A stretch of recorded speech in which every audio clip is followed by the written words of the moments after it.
Hola, hola, esta es la charlita random. Yo soy María Gabriela y hoy día vamos a hablar del caso de Daniel Zamudio.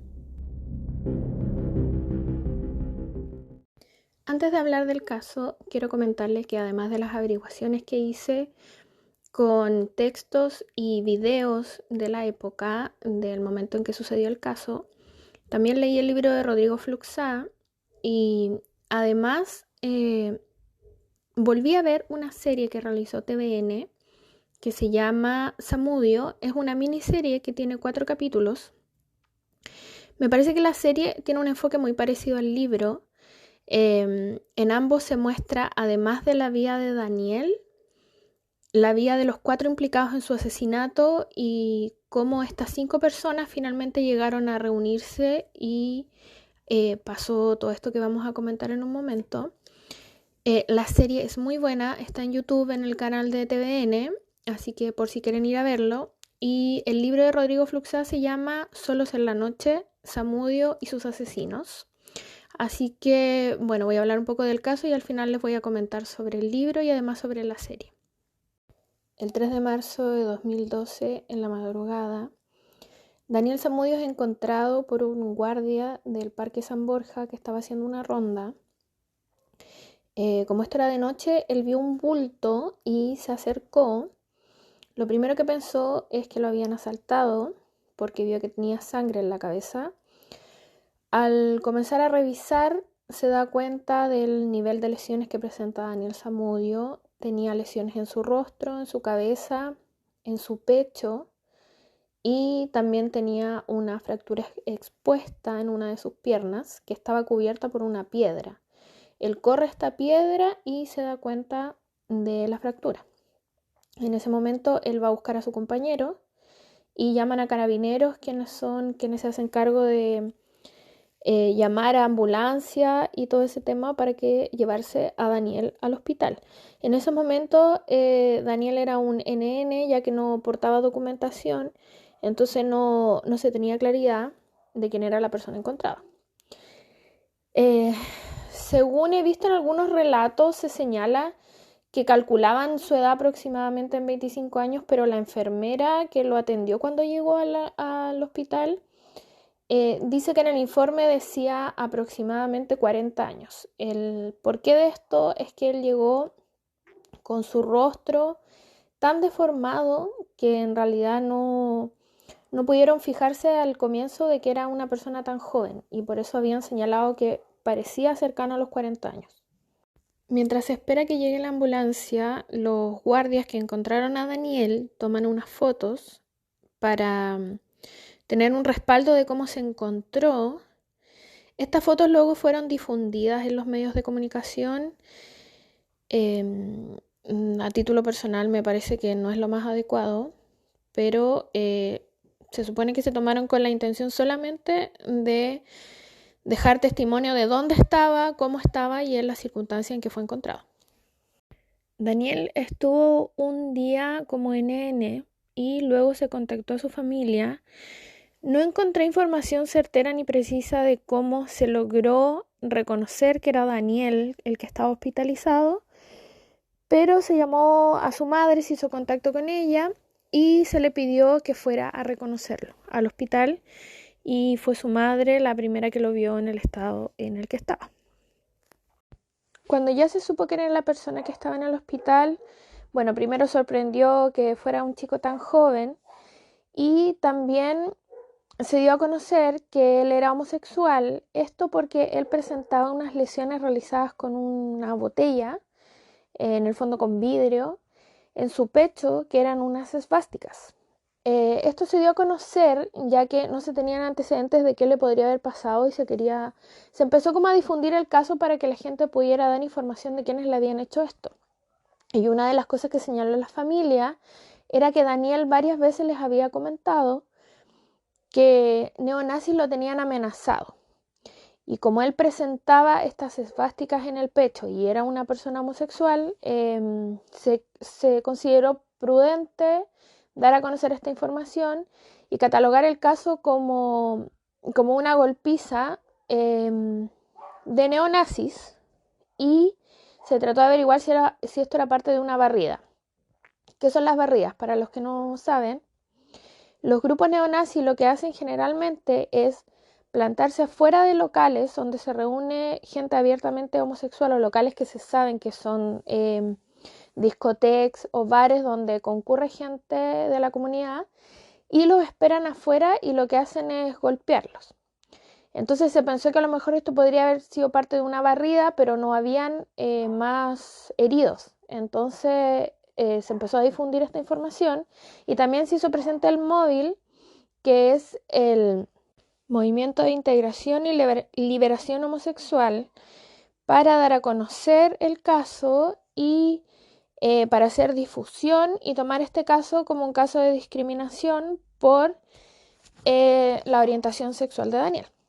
Como no se tenía ninguna información sobre el caso ni mayores pruebas, el fiscal tomó una decisión un tanto inédita y decidió ir a hablar a una radio a comentar el caso y pedir por favor que la gente que tuviera alguna información llamara, obviamente dieron un número de contacto y pudieran guiarlos para saber quién podría haber participado en la golpiza. Es acá cuando aparece Gino Perroni y sus hijas Catherine y Melanie.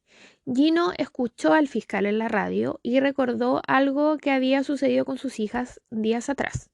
Gino cuenta que él iba en el auto con su hija y ella llevaba un bolso y lo miraba mucho, lo tocaba. Entonces él le preguntó como que qué pasaba y le dijo, no, lo que pasa es que le presté mi bolso al Alejandro el otro día y me lo devolvió bañado en sangre. Obviamente él quedó así como un poco preocupado y le dijo como, ¿sangre? ¿Qué onda?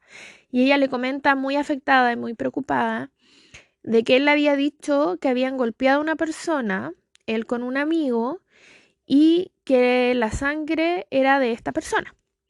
Ella había recibido este bolso y lo lavó, pero aún así no le pudo quitar todas las manchas de sangre, porque según lo que comenta no eran gotas, sino que eran coágulos de sangre. Melanie tenía una relación de 2 meses con Alejandro Angulo Tapia. Él era el que tenía el bolso. ¿Cómo habían sucedido las cosas? Una semana antes de la golpiza a Daniel, ella se juntó con su pareja, con un amigo de él y llevó a su hermana. Y bueno, estuvieron carreteando hasta muy tarde. Se durmieron como a las 6 de la mañana y al otro día se levantaron como a las 2 de la tarde. Ellas ya estaban así como un poco aburridas, quería que ellos se fueran. Y uno de ellos salió, luego volvió y les dijo que si le podían prestar un bolso porque andaban con un Nintendo Wii que lo iban a ir a vender. Y ahí, esto es el fin de semana anterior a la golpiza de Daniel, ahí ellas le pasan este bolso y ellos se lo llevan. La persona que acompañaba a Alejandro Angulo era Patricio Ahumada, que es conocido como Pato Core. Él estuvo preso antes de la golpiza de Daniel, salió 2 meses antes de los hechos y lo que se sabe es que el día de la golpiza de Daniel, ya en la madrugada, tanto Alejandro como el Pato Core se separan de sus compañeros, de los que vamos a hablar un poco más adelante, y van hacia la casa de las hermanas Perroni. En la casa de ellas solamente estaba Catherine, y Melanie, que era la polola de Alejandro, se había ido donde su abuela. Entonces ellos estuvieron mucho rato afuera, así como metiendo bulla y llamándola. Y bueno, sale Catherine y le dice, ¿sabes que mi hermana no está acá? Se fue donde mi abuela y así como váyanse, como que están metiendo mucha bulla. Ya, y ellos se van donde Melanie. Vuelven a meter bulla, querían carretear, Alejandro quería estar con ella porque era su polola y ella le dice como no, ya váyanse, es súper tarde. Y ahí ella le dice, oye, pásenme el bolso. Y ahí es cuando ellos le comentan que ya te lo vamos a devolver, pero ten cuidado porque tiene sangre. Y ella le dice, ¿cómo tiene sangre? Y ellos le empiezan a decir, sí, lo que pasa es que le sacamos la chucha a un weón, le quebramos la pierna, le pegamos, lo meamos, etcétera, etcétera. Esto ella lo tomó como, no se lo creyó. Porque, ¿qué pasaba? Pato Core era una persona muy violenta y tenía la fama de ser un weón, bueno, lo mismo, muy violento, había estado preso, pero mucha gente decía también que él a veces exageraba las cosas, como en el fondo él quería que le tuvieran miedo. Entonces ella dijo, ya, esto están inventando tontera, pero claro, cuando le pasan el bolso, lo ve realmente, que realmente estaba lleno de sangre. Luego, cuando ya se sabía quiénes eran los involucrados y se pudo averiguar más de esa misma noche, se pudo constatar también que ellos, luego de la golpiza de Daniel, cuando tomaron la micro para ir hacia la casa de las hermanas Perroni, iban hablando de esto, iban gritando, ebrios y contándole a la gente que le habían pegado a alguien, haciendo burla de cómo había sonado la pierna de Daniel que ellos quebraron, contándole a todos los que quisieran escuchar de que ellos habían golpeado a un fleto, como decían ellos, a un homosexual ese día y que prácticamente lo habían dejado muerto. Recordando esta historia, Gino conversa con sus hijas y sobre todo con Melanie y le dice, mira, yo creo que de las personas que están hablando es de tu pololo y de su amigo y es necesario que nosotros hablemos, que nosotros contemos que sabemos quiénes fueron. Otras dos personas que fueron muy importantes para encontrar a quienes golpearon a Daniel fueron Leandro Aliste y su amiga Leslie, que en este momento no recuerdo el nombre. Ellos frecuentaban el Eurocentro y el día siguiente de la golpiza de Daniel se encontraban ahí compartiendo cuando llegó Pato Core y Alejandro Angulo. Alejandro se acerca a Leslie, ellos eran conocidos. Se acerca a conversar y le dice que le quiere contar algo, pero que tiene que mantenerse en secreto entre ellos. Leandro está un poquito más allá y lo escucha y le empieza a contar lo que había pasado el día anterior, que le habían golpeado a una persona, que casi lo habían dejado muerto, esto todo como un chiste. Y luego le dice así como mira, vamos a ver al parque, porque a lo mejor lo tienen cerrado, así como orgulloso, diciendo como seguramente algo pasa y va a estar, no sé, van a estar los carabineros, vamos a dar una vuelta a ver qué onda. Ella decide acompañar a Angulo al parque, pero cuando llegan está todo normal, o sea, el parque está abierto, no se sabe nada. En ese momento, claro, Daniel estaba hospitalizado, pero todavía era un NN y todavía la noticia no se había difundido. Acá pasa lo mismo que las hermanas Perroni. Leslie cree que esto es como un juego de Pato Core con Alejandro Angulo que están inventando, porque claro, ella va al parque y no ve nada. Mientras tanto, la mamá de Daniel también decide ir al parque ese día, cuando ya la habían, en realidad fue al día siguiente, porque fue cuando ya la habían avisado, y encuentra el lugar donde golpearon a Daniel. Estaba lleno de pruebas que nunca no, en realidad no se guardaron. Estaba la piedra con sangre, estaban los golletes, las botellas quebradas con las que atacaron a Daniel, y encontró un anillo que no pertenecía a su hijo, ella estaba segura que no era su hijo, entonces ella lo guardó en un papel. Acá un disclaimer, la chica se llama Lisette Arenas, no Leslie. En un momento yo digo, no recuerdo su nombre, pero no recuerdo su apellido, así que para que quede consignado que el nombre era Lisette Arenas. Pasan unos días, el caso de Daniel se hace conocido y Leandro relaciona inmediatamente lo que había escuchado en el Eurocentro con la golpiza a Daniel. Entonces él estaba muy afectado y no sabía qué hacer en esos momentos. También tenía mucho miedo de que los chiquillos tuvieran alguna represalia con él. Su familia se dio cuenta que Leandro estaba extraño, que no quería comer, no quería hablar, entonces le empezaron a insistir, pensaron que él tenía algún problema personal. Entonces él vivía con su abuelo y con su mamá y su abuelo insistentemente le decía como, ¿qué te pasa? ¿Tienes algún problema? Conversemos. Hasta que él le dice que tiene información certera sobre el caso y que no sabe qué hacer. Acá es cuando el abuelo de Leandro toma la decisión de él llamar a carabineros y hacer la denuncia. Entonces Leandro le hace como lo que él llama como un guión, le escribe como lo que tiene que decir. Leandro además tenía un nuevo antecedente, porque él al otro día de esto que escuchan en el Eurocentro, se encontró con otro de los que participó en la golpiza. Él le comenta a esta persona, que es Raúl López Fuentes, que había escuchado al Pato y Angulo comentar sobre esta golpiza y si él sabía si era verdad. Y Raúl le dice sí, que le confirma que es verdad y le dice yo también participé. Entonces, ¿qué pasaba? Que Leandro sabía que Raúl López Fuentes se llamaba de esta forma, pero a Angulo y al Pato, bueno, Angulo tenía un sobrenombre, entonces solamente sabía ese sobrenombre, y la otra persona lo conocía como Pato Core. Entonces lo que él dijo, bueno, o lo que dijo el abuelo en realidad está grabada la llamada al 133, y lo que él dice que él tiene antecedentes sobre quienes golpearon a esta persona, nombra el sobrenombre de Angulo, que es Gak. En el libro de Rodrigo Fluxá dice que el sobrenombre es Dark, pero en realidad es Gak, que es un artista japonés, porque él estaba muy involucrado como en la estética de que en esos tiempos era relacionado al pop japonés. Entonces él en el fondo decían que se creía Gak y ese era su sobrenombre. Y bueno, dice que el Pato Core y López Fuente, que era como el único del que tenían el nombre real y completo.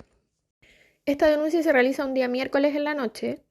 El día jueves Gino Perroni realiza su propia denuncia en Maipú. Entonces ya habían dos antecedentes que relacionaban a Angulo Tapia con el caso.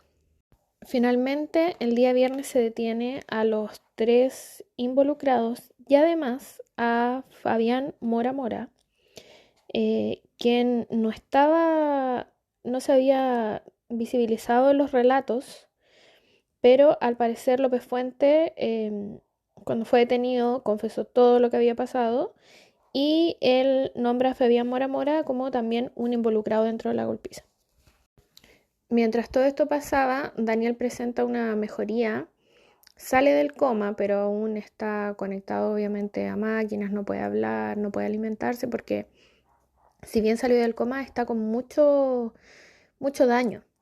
Pero esto alberga una pequeña esperanza para la familia y para la gente de que él se va a recuperar y que va a poder entregar más antecedentes de lo que pasó. Bueno, como les decía, López Fuentes entregó los nombres de todas las personas y luego fue Fabián Mora quien entregó el testimonio y contó todo lo que había pasado. Se sabe que Pato Core no quiso declarar y Angulo contó algunas cosas, pero lo que intentó hacer Angulo y Pato Core fue incriminar a Fabián Mora, que era el más joven y de quien se comprobó que fue quien tuvo menos participación en el acto. Incluso cuando Fabián ya estaba preso, él se declaró como ser el único que había hecho esta golpiza, presentó una carta y un testimonio, pero los investigadores se dieron cuenta de inmediato de que estaba siendo presionado y de que en realidad él no era, como él decía, el que había hecho todo. Sobre todo porque él era además una persona que no contaba con antecedentes. Y bueno, luego se le hicieron muchos peritajes psicológicos y lo que se indicó es que un rasgo de su personalidad es que él se moldeaba según la gente con la que se juntara. Por ejemplo, decían, si Fabián Mora hubiese llegado a por ejemplo, a un lugar católico muy bueno, él sería un niño muy bueno. Se metió con esta gente y se transformó en una persona que participó de una golpiza. Si hubiese estado en otras circunstancias, quizá habría sido de otra forma, porque tenía una personalidad muy moldeable y él hacía todo lo que sus amigos hacían. De hecho, se comentaba que dentro de su adolescencia él participó como de varios grupos distintos, como de tribus urbanas. Se iba como cambiando a medida que se juntaba con una persona, tomaba el aspecto y los gustos de esa tribu y se iba cambiando. Lo que relata Fabián y también su amiga es que ellos se encontraron en el Paseo Humada. Fabián estaba con Alejandro y le dijeron que se iban a ir a juntar con Raúl y con Pato Core al San Borja a tomar algo. La amiga no quería ir, pero Fabián le insiste, entonces ella le dice, ya vamos un rato, porque yo después tengo otras cosas que hacer. Y él le dice, sí, cuando tú te quieras ir, yo me voy contigo. Ellos caminan, se juntan en una plazoleta, se ponen a tomar y pasa unas 2 horas, como a las 8:30 de la noche, están ellos tomando y riendo y aparece Daniel Zamudio, que ya venía muy ebrio, y se acuesta a un costado cerca de donde están ellos y se queda dormido. Finalmente la amiga de Fabián decide irse, le dice a Fabián que se vayan, y porque siempre ellos de los carretes se iban juntos y él le dice que no, que se va a quedar. Ella se retira. Luego de un rato, Pato Core se acerca a Daniel, lo despierta, le pregunta de dónde es, le dice que es de San Bernardo. Entonces le dice como ya, despierta y ándate para la casa, estáis dando jugo, te puede pasar algo. Comentan entre ellos que puta, este loco anda como ofrecido, si llega alguien lo van a asaltar. Y lo hacen moverse, que camine y que la idea es que vaya y se tome locomoción para su casa. Daniel camina y en ese rato se les acaba el trago, entonces Raúl López va a comprar y lo vuelve a encontrar en una escalera un poquito más allá, como media cuadra, durmiendo. Entonces cuando vuelve con el trago, llega con Daniel y les dice, les comenta al grupo así como, mira, lo echamos, pero el loco llegó un poquito más allá y se volvió a dormir, así que lo traje de nuevo. No se sabe por qué hicieron esto, si después le iban a hacer daño, pero lo que ellos comentan, como ellos decían que al comienzo de que ellos no habían hecho nada, de que ellos lo llevaron para allá como para que no lo asaltaran. En ese momento Daniel despierta y comparte con ellos, vuelve a tomar, siguen tomando. Entabla una conversación con Angulo que le comenta que él es bailarín, Daniel le dice que a él le gusta mucho el tema artístico y ahí como que tienen una conversación y Pato Core empieza a molestarlo porque se ponen a bailar y Pato Core empieza a molestar, que acaso son maracos, homosexuales, porque están bailando así, etcétera, etcétera. Luego de eso deciden entrar al parque y se llevan a Daniel con ellos hacia adentro porque antes estaba en una plazoleta afuera. Dentro del parque vuelven a poner música, a bailar y en un momento Daniel como que agarra del brazo a Alejandro Angulo y este se molesta y ahí tienen como que se lo golpean un poco o tienen como un encontrón más que nada. Fabián Mora los separa y luego de eso Daniel vuelve a quedarse dormido en el piso. Ahí se les había acabado el trago de nuevo. Pato Core, que es como quien comanda esta junta, vuelve a enviar a López Fuentes a comprar y cuando López se va, Daniel ya está inconsciente y Angulo le dice a Fabián Mora que ahora le van a mostrar lo que hace él con el Pato Core cuando están solos o como una faceta que él no conoce y empiezan a golpear a Daniel. Fabián Mora dice que él intenta irse y que Pato Core le dice así como te tenéis que quedar acá y él en el fondo se asusta y no sabe qué hacer. Y bueno, ellos están golpeando a Daniel en el piso, dándole patadas, tomando tragos, se les acaba finalmente porque ya les quedaba como un conchito, por eso había ido a la otra persona a comprar. Rompen la botella, le rompen la botella a Daniel en la cabeza y deciden hacerle unos cortes en el pecho. Acá voy a ser un poco gráfica con las agresiones, pero igual voy a tratar de no especificar tanto porque igual son muchas cosas y siento que no es tan necesario el morbo de la situación. Si ustedes tienen algún problema con esto, por favor avancen un poco el podcast porque de verdad que pasaron muchas cosas y cada cosa es más terrible. Bueno, lo que relata Fabián es que rompen la botella y con el gollete le hacen unas suásticas en el pecho. Acá está como difuso un poco el tema de las suásticas, porque lo que señalan ellos es que lo hicieron para despistar y para que buscaran a grupos neonazis, y ellos en el fondo salen libres por este tema, pero también hay personas que señalan que Pato Core era seguidor de algunos grupos nazis, que participaba, como les dije anteriormente, en barriadas, entonces que en el fondo también estaba relacionado con este tema. Luego, bueno, le pegan un par de patadas más y después Alejandro orina a Daniel.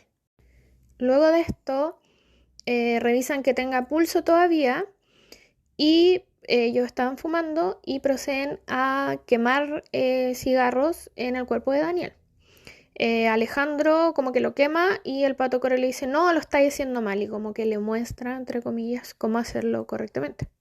Luego de esto, Pato Core dice que López se está demorando mucho en comprar, así que lo van a ir a buscar con Angulo.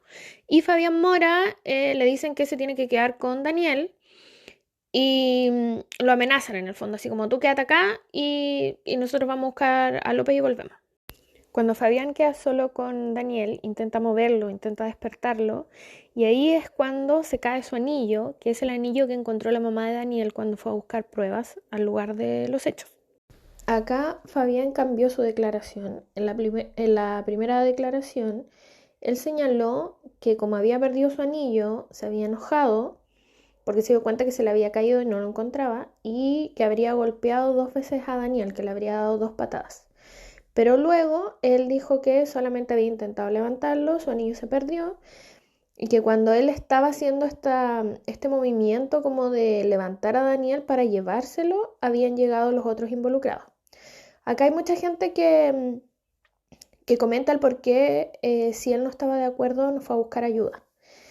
Y él lo que señala es que justo llegaron los otros involucrados y que al darse cuenta de que él quería como sacar a Daniel de esta situación, lo golpearon. Y eso sí está comprobado porque él llegó con un ojo en tinta. Cuando fue apresado, él estaba golpeado. Cuando vuelven los chiquillos, ahí venía Raúl que había ido a comprar y les dice como, hoy cabros, la media bola que hicieron. Ellos le dicen, no, le pegamos, y él dice, ya, ¿yo le puedo pegar? Y bueno, ella se sienta en el pecho de Daniel, lo toma como de los hombros y empieza a golpear su cabeza en el piso.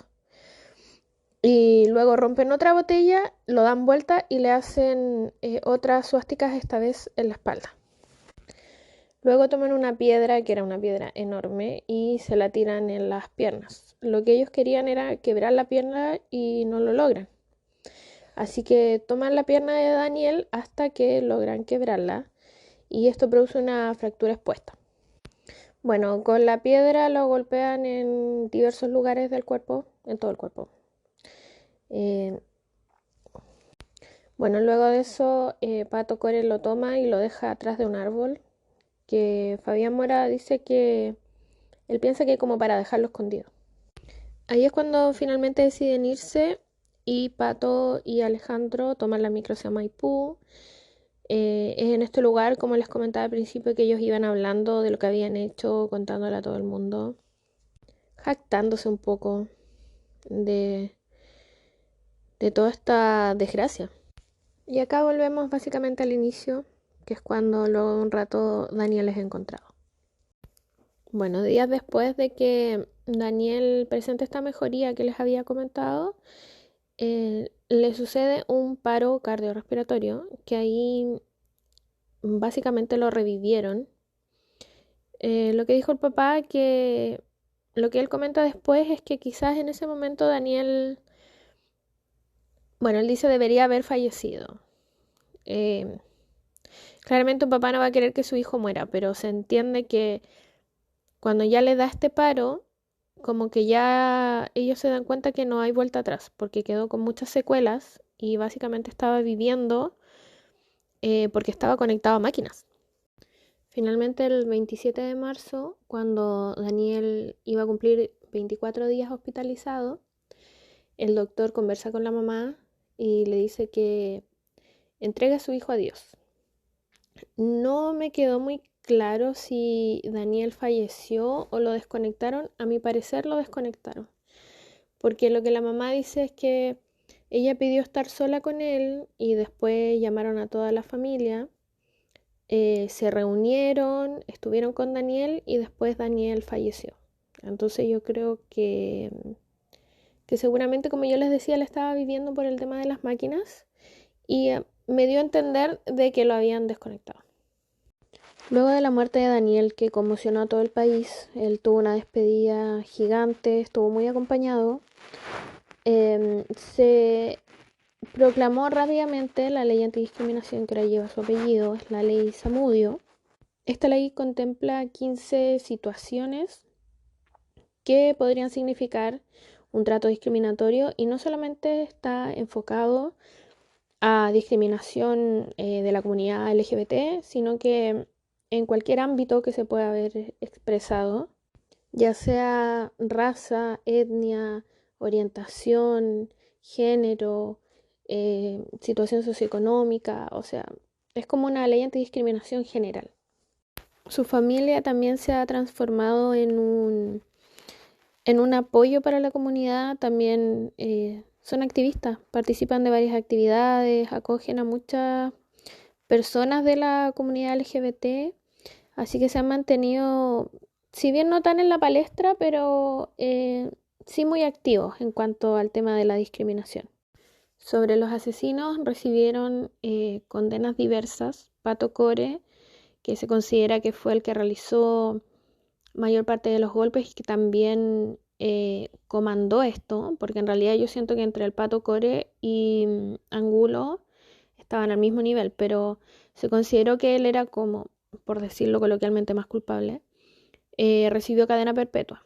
Alejandro Angulo y Raúl López recibieron 15 años de condena y Fabián Mora recibió 7 años. Fabián Mora optó a ciertos beneficios y él quedó en libertad el año 2016. Sobre el libro y la serie, el libro que leí se llama Solos en la noche, Zamudio y sus asesinos. Es de Rodrigo Fluxá. Y según entiendo, la serie se llama de la misma forma, pero si la buscan en YouTube la van a encontrar. Al poner Zamudio les va a aparecer al tiro. Está en el canal de teleseries y series de TVN. Cuando empecé a ver la serie me di cuenta de inmediato que está basada en el libro. Bueno, es una miniserie porque son solo 4 capítulos. Yo vi esta miniserie cuando salió, pero a mí me pasa algo de que yo cuando veo una serie la recuerdo, sé que existe, sé de qué se trata, pero no recuerdo la serie completa. Entonces cuando la empecé a ver fue como ver todo de nuevo y a medida que fui viendo los capítulos me di cuenta que era muy parecido al libro. Me pasó lo mismo que la serie de Viviana Heger, que yo no sabía que era basada en el libro y al buscar la información me parece que claro, que la serie está basada en este libro. Incluso uno de los actores comentó que se llamaba de la misma forma, pero como les digo, si lo buscan en el canal de TVN aparece como que la serie se llamara solamente Zamudio. Este libro se llama Zamudio y sus asesinos porque habla tanto de la vida de Daniel como de los 4 involucrados desde que eran niños. O sea, va contando todo lo que sucedió en sus familias, sus problemas, sus traumas. Y la serie se enfoca de la misma forma, va contando cómo fueron sucediendo las cosas a través de estos 4 capítulos, mientras hace unos flashbacks donde va mostrando la vida de estas personas. Bueno, la serie me gustó cómo está hecha, pero sobre el libro tengo algunos reparos. Bueno, Rodrigo Fluxá fue el mismo que escribió el libro de Viviana Heger. Está escrito de una forma totalmente distinta. Este caso es bastante cortito. O sea, si nos remitimos a lo que yo les he contado aquí en el podcast, no da para hacer un libro muy largo. Entonces, claro, él para poder como agrandar esto, empezó a recabar información sobre las vidas de los involucrados. ¿Por qué a mí no me gusta? Bueno, primero él al comenzar el libro dice que él necesitaba contar la verdad y que la verdad es que este no fue un ataque por la orientación sexual de Daniel. Siento que primero declararte gestor de la verdad ya es de una soberbia enorme. Creo que independiente de que si el caso se haya dado o no se haya dado por la orientación sexual de Daniel, no hay ninguna explicación, no hay ninguna justificación para lo que pasó, porque él lo que nos va relatando es que la impresión que da es como, pobrecitos estos niñitos que la pasaron tan mal en la vida y que como la pasaron tan mal en la vida llegaron a esto. Aquí me voy a poner como esas viejas que dicen yo pasé por todo esto pero no me transformé en esto. Quiero que entendamos que este caso muestra la vida real en Chile. Todos los involucrados, los asesinos y también Daniel, tienen problemas familiares, tienen problemas de ámbito sentimental, sufrieron abandono de diversos tipos, pero no por eso te vas a transformar en un torturador y en un asesino. Entonces, creo que dejar a esto, a los involucrados como pobrecito todo lo que vivieron y luego llegaron a esto, a mí no me agradó. Siento que en todo momento trata de decir como, es que él sufrió tanto, por eso es violento, es que él sufrió tanto, por eso llegó a esto. Y también se muestra a Daniel como una persona perdida. ¿Qué nos dice Rodrigo Fluxá? Que Daniel era un alcohólico, que estaba perdido, que no sabía qué estudiar, que no quería trabajar. Puede ser verdad como no puede ser verdad, pero siento que ninguna de estas cosas como que tienen que ver con lo que le pasó.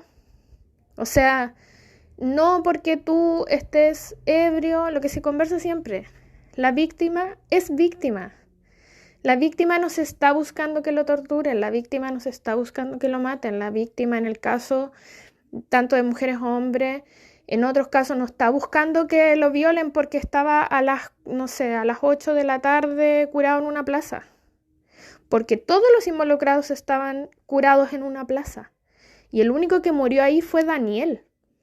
Entonces, no es que chuta se anda ofreciendo para que le pasen estas cosas, que es lo que para mí queda como mensaje, como que siento que si alguien lee este libro sin conocer nada, va a decir como, este era un pobre tipo que murió y que no importa, porque ese es el mensaje que da, como él se lo buscó y estos pobres cabros que tenían tantos problemas en su cabeza, llegaron a esto.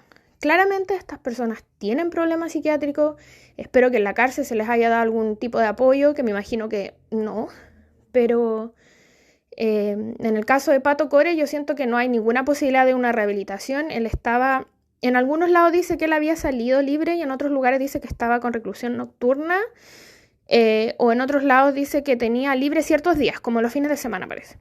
Sea como sea, él accedió a beneficios. Y siento que ya tenía antecedentes de violencia, de haber golpeado a una mujer, de haber golpeado a extranjeros, que participaba de grupos neonazis. Entonces, para mí él no es una persona rehabilitable, lamentablemente. No sé el resto, pero siento que nada de lo que hayan vivido en su vida justifica lo que le hicieron a Daniel. Tampoco se justifica diciendo Daniel estaba curado a las 8 de la tarde en una plaza. Tampoco me gusta, siento que es totalmente inapropiado que dentro del libro está la foto que sacó el guardia cuando encontró a Daniel en el parque. Al comienzo yo dije, ¿por qué este guardia sacó esa foto? Me molestó, sentí que era morboso. Ahora luego pensé, dije, bueno, quizá era porque es un lugar de un crimen, para que se viera cómo estaba, pero no sé, eso lo sabe él. Si lo sacó para justificar algo, o como para decir, miren, yo lo encontré así, yo no hice nada, no lo sé.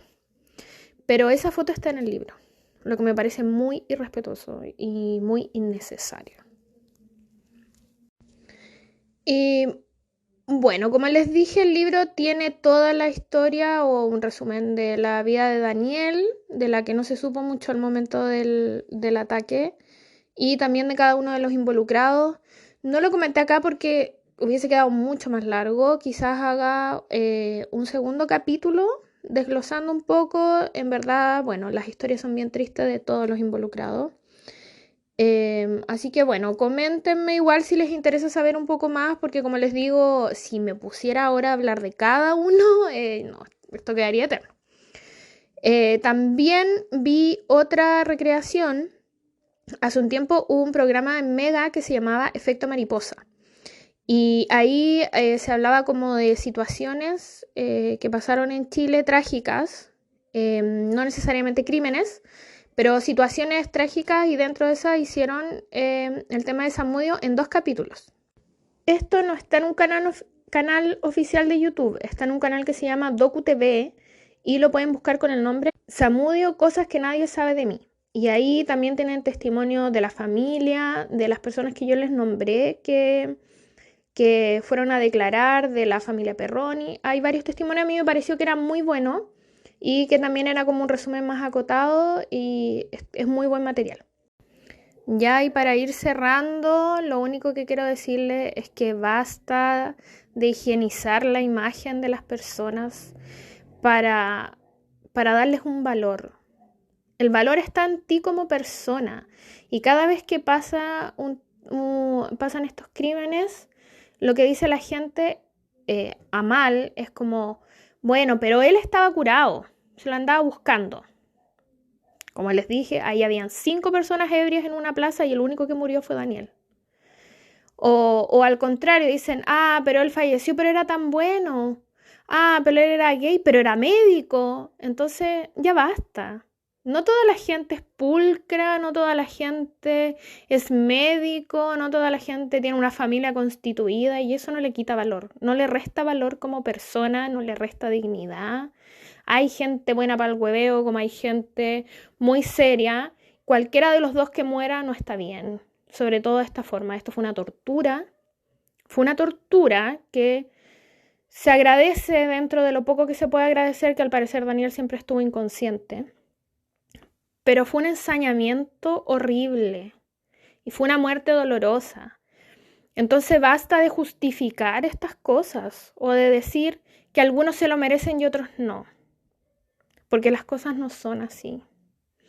Y bueno, este caso coincidió con que estamos en el mes del Pride. Yo no me di cuenta, fue una casualidad.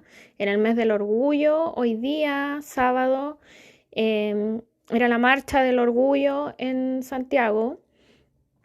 Y de verdad que para mí, en mi corazón y en mi labor activista, de todas las causas posibles, porque yo soy activista de muchas causas que me mueven. No sé si Daniel sufrió o no sufrió un ataque homofóbico directamente, no lo sé, nunca lo vamos a saber con certeza, pero sí me parece que visibilizó muchas de estas cosas, visibilizó las barridas, visibilizó lo que pasa, porque también muchos casos no se han dado a conocer o pasan muy piola en las noticias. Y la visibilización de estas cosas siempre es importante. Entonces no importa si Daniel se transformó en un símbolo y no fue un ataque homofóbico, no lo sé. Pero Daniel ya es eso. Daniel es un símbolo. Y es un símbolo de muchas cosas por las que todavía estamos luchando. Todavía estamos sufriendo. Todavía estamos con miedo. Entonces, reflexionen un poco sobre eso. Y también cuestionense esos pensamientos cuando dicen como, pero es que lo asaltaron porque andaba curado. Las cosas no deberían ser así. Ya se me estaba olvidando. Hace un tiempo en TVN hicieron un programa que se llama Mírame, lo que nunca te dije. Y ahí juntaron a Fabián Mora, que como les comenté salió libre hace tiempo, con el papá de Daniel. Yo la verdad no fui capaz de ver ese programa. Según vi en la intro, iban a conversar con él sobre el caso y después lo iban a juntar con el papá, pero yo no fui capaz de verlo. Siento que ya mi nivel de morbo llegó hasta ahí porque, no sé, me parece muy doloroso. Y además, bueno, leí algunos comentarios y todos decían que cero aporté. Así que bueno, pero si lo quieren ver lo pueden buscar con ese nombre, también está en YouTube. Está en el canal de 24horas.cl.